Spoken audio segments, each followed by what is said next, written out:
Welcome to this presentation and this model. Let us look at the reference burst.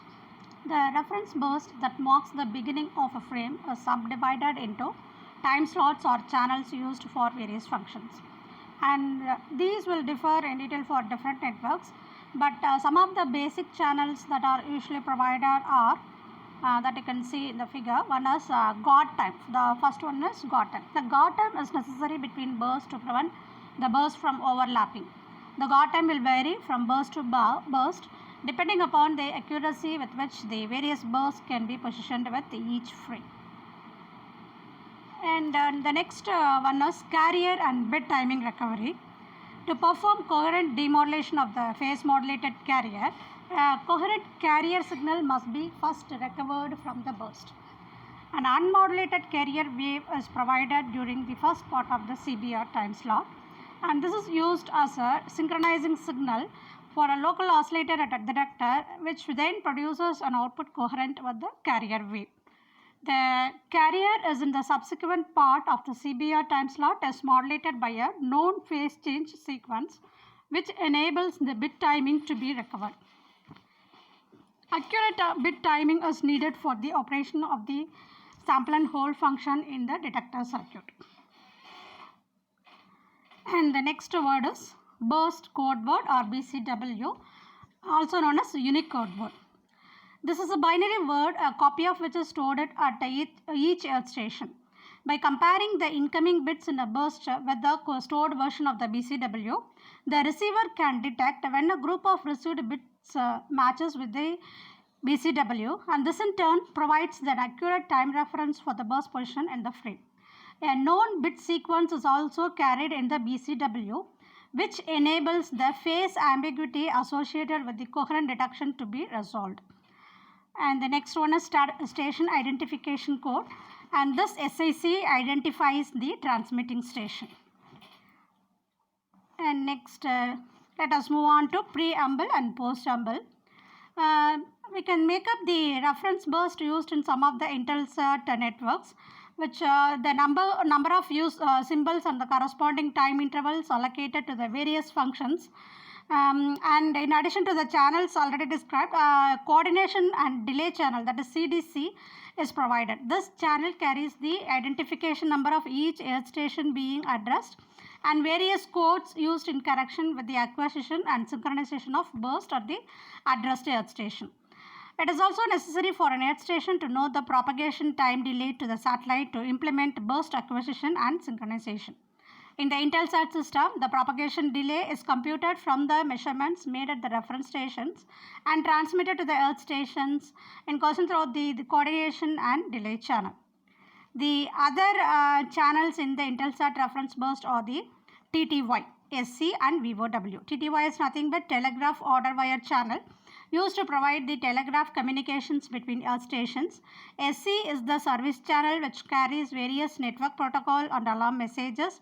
And VOW is the voice order wire channel used to provide voice communication between earth stations. Usually 2 VOW channels will be provided. The preamble is the initial portion of the traffic burst that carries information similar to that carried in the reference burst. In some systems, the channel allocations and the reference burst and the preambles are identical. No traffic is carried in the preamble. The only difference between the preamble and the reference burst is that the preamble provides an order wire channel, that is OW channel. Okay. Otherwise, the two are identical. And for the Intelsat format, the preamble differs from the reference burst in that it doesn't provide a CDC. Otherwise, the two are identical.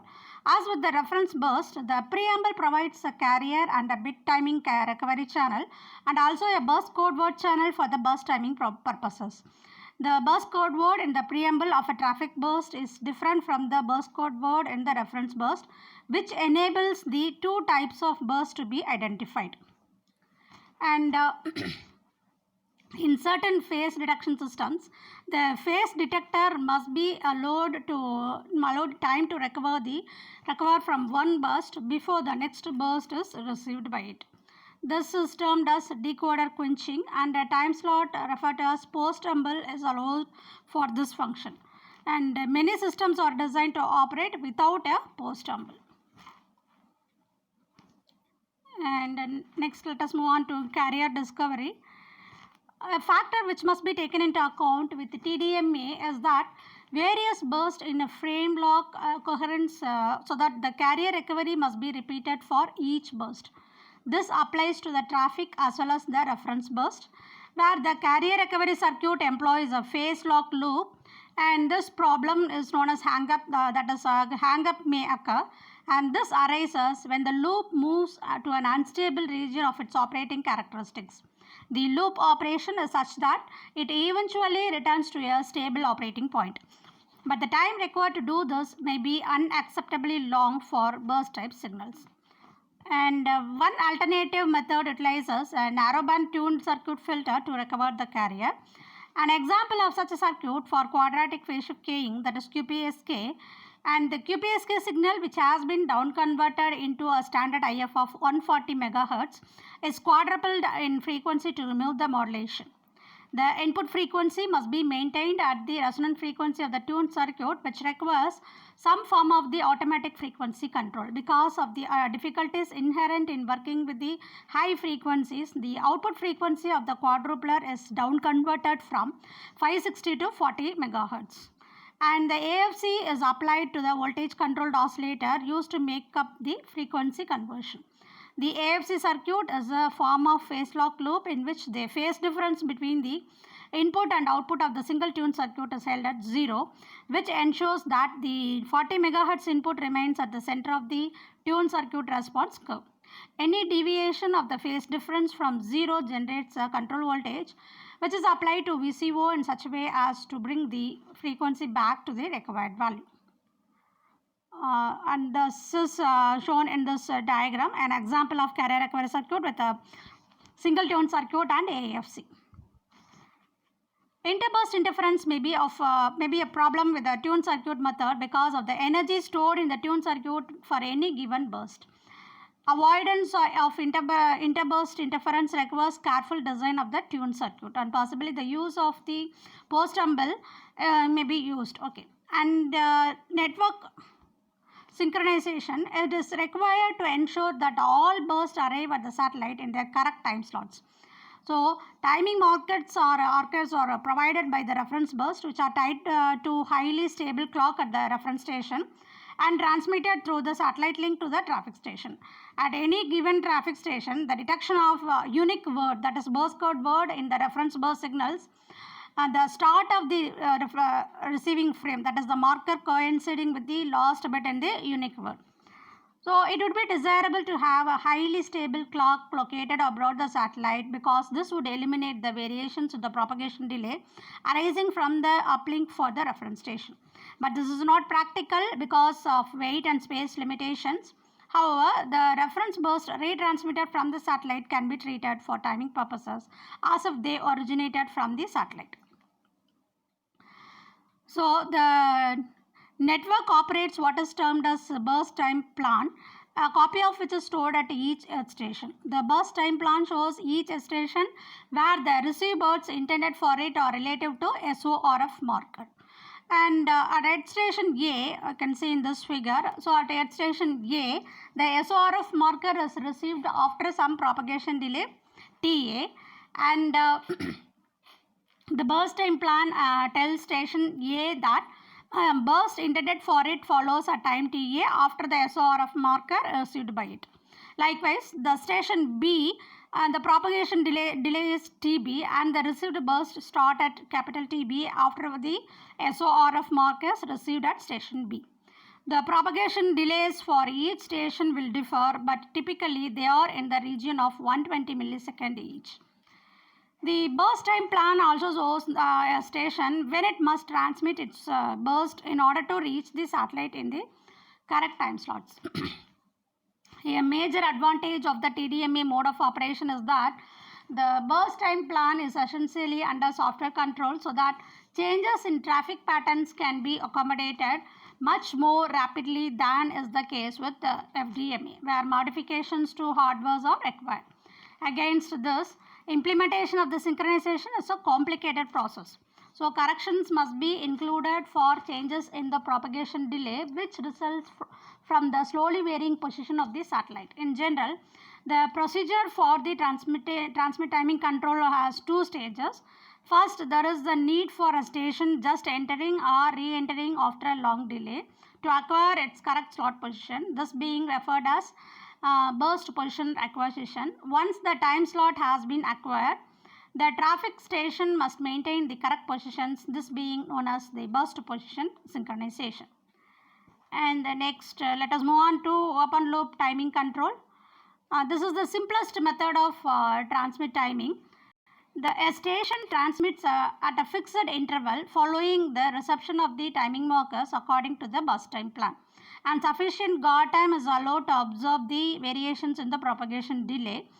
The burst position error can be lodged with this method, and longer guard times are necessary, which reduces the frame efficiency. However, for frame times longer than about 45 milliseconds, the loss of efficiency is less than 10%. In a modified version of the open loop method known as adaptive open loop timing, the range is computed at the traffic station from orbital data or from measurements, and the traffic at stations makes its own corrections in timing to allow the variations in the range. It should be noted that with the open loop timing, no special acquisition procedure is required. And the next is loopback timing control. Loopback refers to the fact that an earth station receives its own transmissions from which it can determine range. It follows that the loopback method can only be used where the satellite transmits a global or regional beam encompassing all the earth stations in the network. A number of methods are available for the acquisition process, but basically these all require some form of ranging to be carried out so that a close estimate of the slot position can be acquired. In one method, the traffic station transmits a low-level burst consisting of a preamble only. The power level is only 20 to 25 dB below the normal operating level to prevent interference with other bursts. And the short burst is swept through the frame until it is observed to fall within the assigned time slot for the station. The short burst is then increased to full power, and fine adjustments in timing are made to bring it to the beginning of the slot. Acquisition can take up about 3 seconds in some cases, and following acquisition, the traffic data can be added and the synchronization can be maintained by continuously monitoring the position of the loopback transmission with reference to the SORF marker. The timing positions are reckoned from the last bit of the unique word in the preamble, and this loopback method is also known as directly closed loop feedback. And the feedback timing control can be obtained by when a traffic station lies outside the satellite beam containing its own transmission, and loopback of the transmission doesn't of course occur, and some other method must be used for the station to receive the ranging information, where the synchronization information is transmitted back to an earth stations for distant stations, and this is known as the feedback closed loop control. The distant station may be a reference station as in the Intelsat network, or it may be another traffic station which is a designated partner. During the acquisition stage, the distant station can feedback information to guide the positioning of the short burst, and once the correct time slot is acquired, the necessary synchronization information can be fed back on a continuous basis. And then the SORF marker may be used as a reference point for the burst transmission. However, the reference point which denotes the start of the transmit frame, that is SOTF, has to be delayed by a certain amount. So it is shown as DA for earth station A and DB for earth station B. And this is necessary so that SOTF reference points for each earth station coincide with the satellite transponder, and the traffic bursts which are transmitted at their designated times after the SOTF arrive in their correct relative positions at the transponder. The total time delay between any given satellite clock pulse and the corresponding SOTF is a constant. And for example, if you say it as C, then C is equal to 2TA plus DA for station A and 2TB plus DB for station B. In general, for each earth station I, the delay DI is determined by 2TI plus DI, that is equal to C. In Intelsat network, C is approximately 288 milliseconds. For a truly geostationary satellites, the propagation delay Ti would be constant. However, station keeping maneuvers are required to keep a geostationary satellite at its assigned orbital position, and hence this position can be held only with certain tolerances. For example, in the Intelsat network, the variation in the satellite position can lead to a variation of up to plus or minus 0.55 milliseconds in the propagation delay. In order to minimize the guard time needed between bursts, on this variation propagation delay must be taken into account in determining the delay Di required at each traffic station. And in the Intelsat network, the Di numbers are updated every 512 frames, which is a period of 1.024 seconds, based on the measurements and calculation of the propagation delay times made at the reference stations. The Di numbers are transmitted to the Earth stations through CDC channel in the reference burst. Thank you.